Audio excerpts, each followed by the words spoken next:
রাজু এসেছে উত্তরপ্রদেশে গ্রামে ঘি খুঁজতে। তা আমাদের বাসের একটু দেরি আছে, তো এখানকার গ্রামটা একটুখানি ঘুরে দেখছি। আর গরু আর মোষ দেখে ওর মনে হলো যে এখানে জিজ্ঞেস করতে যে ঘি পাওয়া যায় কিনা, খাঁটি ঘি।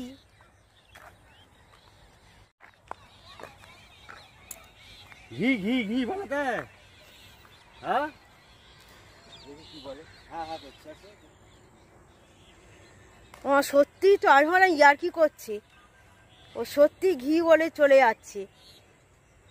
আর না পেদায় আমাদের ধরে।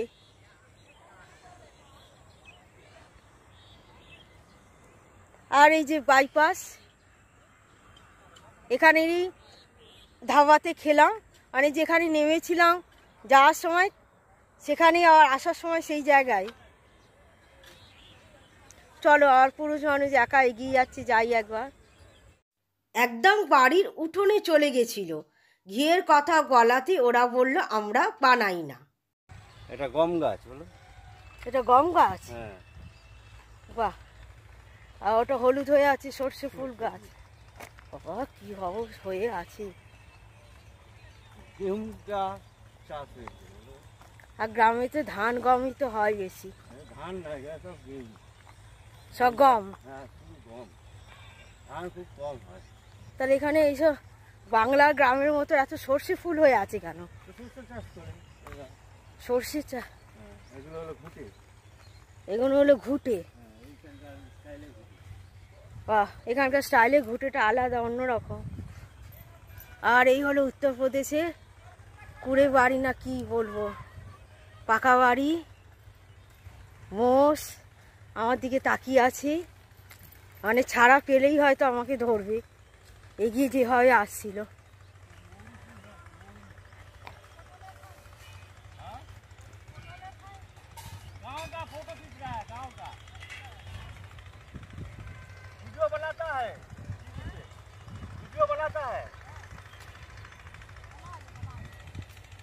মৌরি গাছ।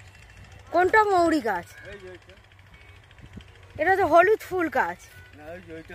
সাদাটা? হ্যাঁ, সাদাটা না, এই যে এটা সামনেরটা। হ্যাঁ।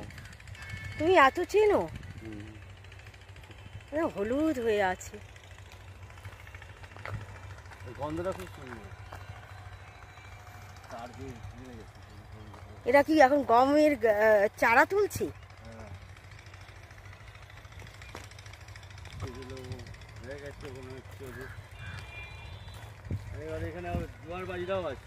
কি আছে?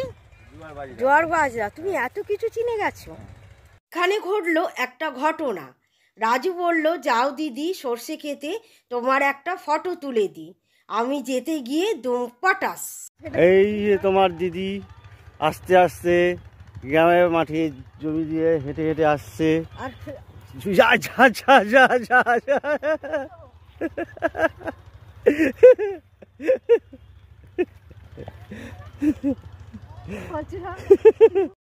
তোমরা দেখেই বুঝতে পারছো এই ভিডিওটা অনেক দিন আগেই তোলা, কারণ মেয়ের গায়ে সোয়েটার।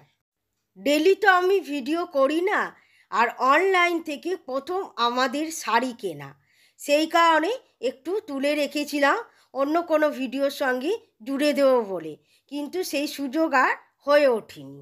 সাধারণত অনলাইন থেকে মেয়েই কেনাকাটা করে, আর এই প্রথম ও অনলাইন থেকে শাড়ি কিনলো। শাড়ি তো হলো কেনা, এবার অনলাইন থেকে আর একটা জিনিস কেনার ইচ্ছা আছে, সেটা হলো বিছানার চাদর। ভিডিওতে দেখি সবাই কি সুন্দর অনলাইন থেকে বিছানার চাদর কিনে ভিডিওতে দেখায়। এবার চলো দেখে নাও প্রথম অনলাইন থেকে কেনা কাপড়টা কেমন হলো।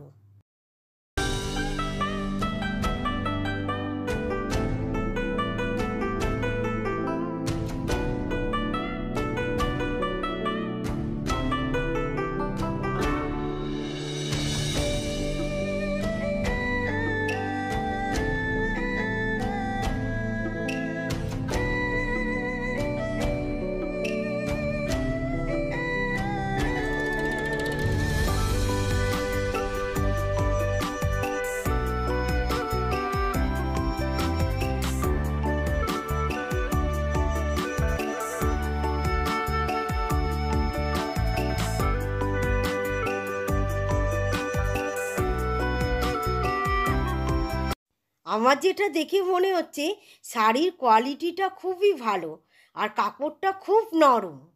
আর দেখো সারা শাড়িটা জরির কাজে একেবারে ভরপুর ঠাসা, তার জন্যে কিন্তু শাড়িটা ভারী নয়, কিন্তু অনায়াসে সবাই ক্যারি করতে পারবে।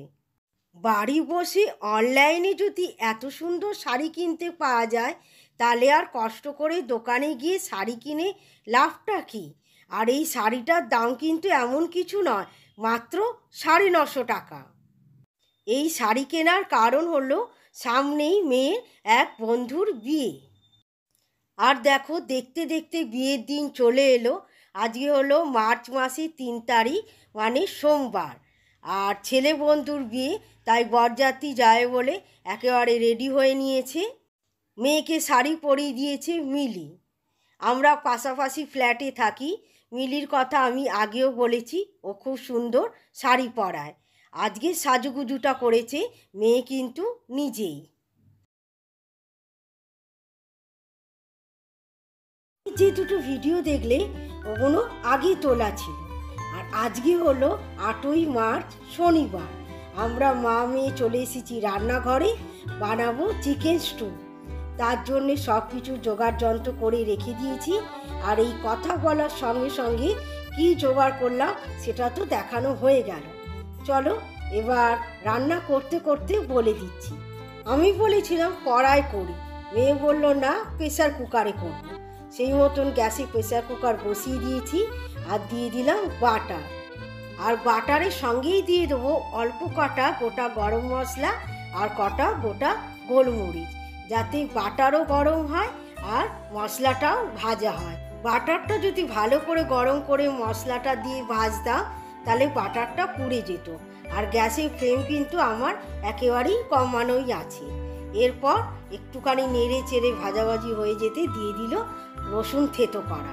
এখানে আমি থেতো করে নিয়েছি, যদি কেউ কুচিয়ে নেয় তো আরও ভালো হয়। স্টু করতে যা কিছুই জিনিস পড়বে বাটারের সঙ্গে সবই হালকা হালকাই ভাজা হবে। তারপর দিয়ে দিলাম একটু আদা কোড়া। আর এখন মেয়ে দিয়ে দিচ্ছে একটু কাঁচা লঙ্কা কুচি। এগুলো সবই হালকা করে নেড়ে চেড়ে ভেজে নিয়ে এবার নুন আর গোলমরিচ মাখানো চিকেনটা দিয়ে দিল।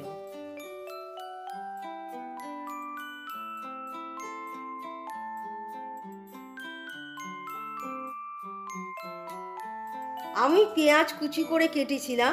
মেয়ে বললো না মা এতে ডুমো করে পেঁয়াজ দেয় বলে ও ডুমো করে পেঁয়াজ কেটে নিয়েছিল, সেগুলো দিয়ে দিল। এরপর দিচ্ছি সবজি। এবার বলি সবজির মধ্যে কি কি নিয়েছি। বিনস আছে, গাজর আছে, আলু, পেঁপে আর টমেটো। এবার চিকেনের সঙ্গে সবজিগুলো হালকা করে ভেজে নিতে হবে।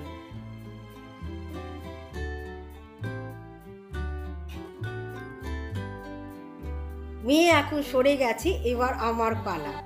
এবার পরিমাণ মতন নুনটা দিয়ে দিলাম, সঙ্গে দিয়ে দেবো গুঁড়ো গোলমরিচ।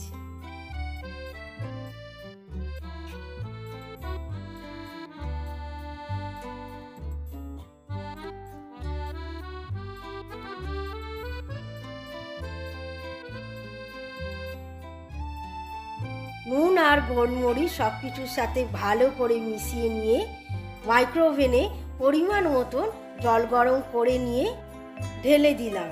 এরপর প্রেসারে চাপা দিয়ে পরিমাণ মতন সিটি দিয়ে দেবো। আমার এই প্রেসারটা একটু বেশি সিটি খায়, আমি 10টার মতন সিটি দিয়ে দিয়েছি। সিটি পুরো হয়ে যাওয়ার পর প্রেসার ঠান্ডা করে ঢাকা খুলে আবার গ্যাসে বসিয়ে দিয়েছি। এবার দিয়ে দেবো কর্নফ্লাওয়ার গোলা।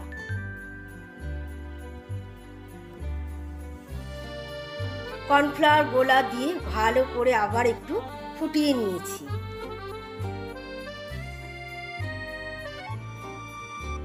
এখন আমাদের মা মেয়ের বানানো চিকেন স্টু রেডি হয়ে গেছে। মেয়ে রাত্রে ডিনারের জন্য বাটিতে তুলে নিচ্ছে। দেখো তো আমাদের বানানো চিকেন স্টু কেমন হলো। তাহলে চলো আজকের মতন ভিডিওটা এখানেই শেষ করলাম। আবার একটা নতুন ভিডিওর সাথে আবার তোমাদের সঙ্গে দেখা হবে। আজকের মতো সবাইকে টাটা, বাই বাই।